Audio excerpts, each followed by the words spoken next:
октябре 2015 года Сибайским городским судом рассмотрено уголовное дело в отношении ранее судимого жителя Челябинской области, который на территории нашего города занимался мошенничеством.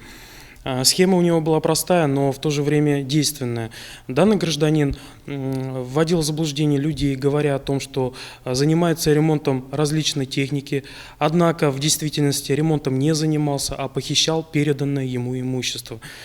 Всего от действий данного мошенника пострадало 3 жителей нашего города, которым был причинен ущерб на общую сумму более 38 тысяч рублей.